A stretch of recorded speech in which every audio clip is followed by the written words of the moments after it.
வணக்கம் நண்பர்களே, நான் உங்க கிச்சா பேசுறேன். கோரை பாயும் கோரமான பாயும் எளிமையின் இலக்கணம் மகா பெரியவா. எனக்கு கோரைப்பாய் தான் ஆனந்தமாக இருக்கு. இலவம் பஞ்சு மெத்தை உறுத்தும். அதில் படுத்தால் எனக்கு தூக்கம் வராது. கோரைப்பாயை தவிர மற்றதெல்லாம் கோரமான பாய் அப்படிங்கிறாரு மகா பெரியவா. அந்த சம்பவம் பத்தினதுதான் இந்த பதிவு. அந்த சம்பவம் என்னன்னு தெரிஞ்சுக்கிறதுக்கு முன்னாடி நம்ம சேனலை சப்ஸ்கிரைப் பண்ணாதவங்க கண்டிப்பா பெல் ஐகான் கிளிக் பண்ணுங்க, சப்ஸ்கிரைப் பண்ணுங்க.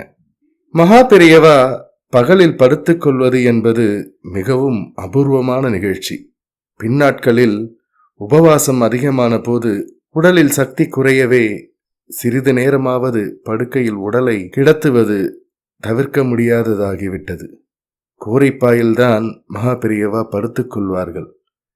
அடியார்களுக்கு தரிசனம் கொடுப்பதும் அதே நிலையில்தான்.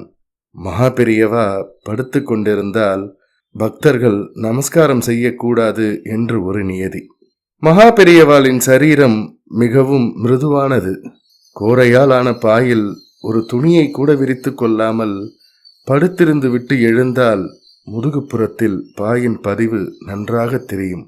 சுந்தரராமன் மகா பெரியவாளின் உடம்பில் பாயின் பதிவை கண்டு கலங்கி போய்விட்டார். ஒரு அணுக்க தொண்டர் அவர். இந்த முரட்டு பாயில் ஏன் படுக்கணும்? இலவம் பஞ்சு மெத்தையில் படுத்துக்கொள்ளக்கூடாதா? எவரிடமும் ஆலோசனையை கேட்கவில்லை. அவர் பிரசாதம் பெற்றுக்கொண்டு சென்னை திரும்பியதும் மெத்தை தலையணை கடைக்குத்தான் போனார். 2 நாட்கள் இலவம் பஞ்சு மெத்தை தயார். வெல்வெட் மேற்பரப்பு. ஸ்ரீமடத்திற்குள் தானே தூக்கி கொண்டு வந்தார். நெஞ்சில் படபடப்பு, நடையில் பரபரப்பு. மகா பெரியவா இப்போதே இதில் படுத்து கொள்ளணும், ரொம்ப சுகமாயிருக்குன்னு சொல்லணும். மகா பெரியவா முன் மெத்தையை வைத்தார். தொண்டர் பாலு, நம்ம சுந்தரராமன் மகா பெரியவா படுத்துக்கிறதுக்குன்னு மெத்தை வாங்கிட்டு வந்திருக்கார்.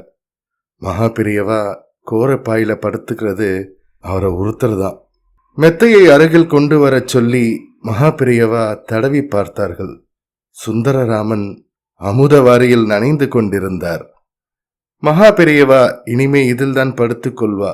இனிமே முதுகில் பாய் தழும்பு தெரியாது. வழவழன்னு இருக்கே அப்படின்னாரு மகா பெரியவா. ஆமாம், மேலே வெல்வெட் துணி போட்டிருக்கு என்றார் சுந்தரராமன். பீஷ்மருக்காக அர்ஜுனன் ஒரு படுக்கை தயார் பண்ணினான். என்ன படுக்கை தெரியுமா?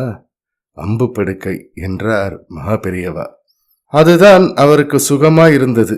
தேவலோக படுக்கை வேணும்னு பீஷ்மர் சொல்லியிருந்தா இந்திரனை ஒரு படுக்கையை அனுப்பி வைத்திருப்பான். மௌனம் அங்கே நிலை கொண்டது. அதோ நிக்கிறாரே ரொம்ப விருத்தர், 80 வயசுக்கு மேலே விவசாயி. வாங்கின கடனை கூட அடைக்க முடியலையாம். ராத்திரி தூக்கமே வரமாட்டேங்கிறதாம். மறுபடியும் மௌனம் அங்கே நிலை கொண்டது. இந்த மெத்தையை அவர்கிட்ட கொடு, 2 தலகாணியும் போர்வையும் வாங்கி கொடு, கொஞ்சம் நாளாவது நிம்மதியா தூங்கட்டும் என்றார் மகா பெரியவா. சுந்தரராமன் முகத்தில் ஒரு சலனமும் இல்லை. மகா பெரியவா உத்தரவிட்டால் அது பரமேஸ்வரன் உத்தரவு. தலையணை போர்வை வாங்கி கொடுத்து விட்டு வந்தார்.